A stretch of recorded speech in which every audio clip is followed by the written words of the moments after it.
Sige po.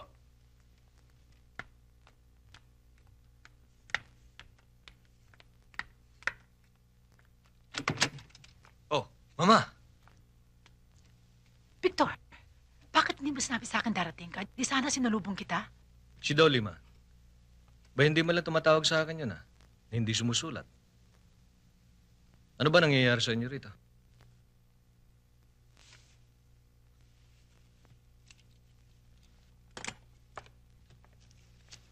Mang Cardo, medyo delikado ang kanyang kalagayan. Kailangan madala siya sa ospital. Ganun ba?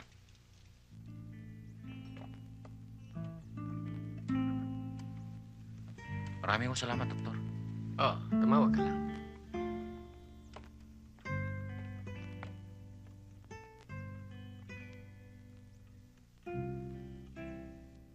Lumaya siya dito. Ewan ko kung bakit. Tinanong ko siya. Pinigilan ko. Nakiusap ako na huwag siya umalis. Pero tahimik lang siya. Bakit ba nagpalipas pa kayo ng maraming buwan bago niyo sinabi sa akin na nangyari kay Dolores at Elisa? Maski nung bago pa lang ako sa Japan, wala naman kayo nabanggit sa sulat. O pag-uusap natin sa long distance. Nung una, inilihim ko sa iyo ang buong pangyayari. Dahil kako, baka maibalik ko siya. Hinanap ko mang ina. Ginawa ko lahat ang magagawa ko. Naalala ko tuloy itong si Elisa. Kawawa naman itong aking apo. Sinaktan ako ni Dolores. Muntik pa ako ng ospital. Kumuntik na ako na baliw. Pero, kung babalik sila, sana noon pa. Naisip ko, hindi kaya maring sumama siya sa ibang lalaki. Maniwala ka sa akin. Huwag ka na magsay ng panahon. Hindi mo makikita ang tao na ayaw na magpakita pa. Sundin mo ako. Bumalik ka sa Japan. Tapusin mo ang ginagawa mo doon. Hindi, Mama. Kailangan makita ko siya. Magtutuos kami.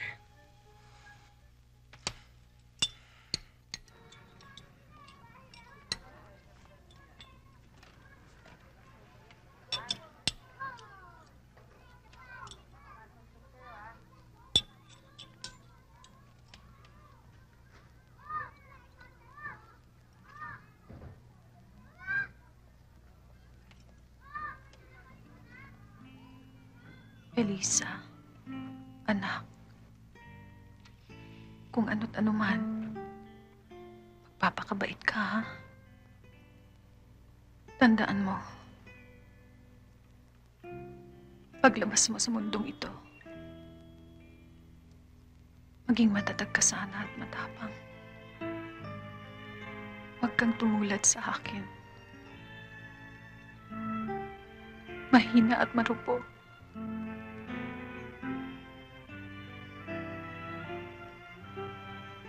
Minsan pala,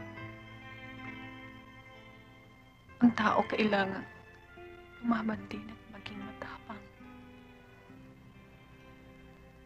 Para umangat ng kaunti at hindi palaging tinatapakan. Mamahalin mo si Ding, ha? Si Tomtom, si Josie, si Magcardo. Mababait silang tao.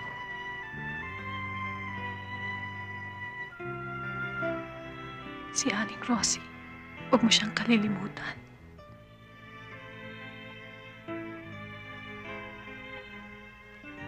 Hanapin mo ang iyong daddy. Sabihin mo, patawarin niya ako at hindi ko na siya mahihintay.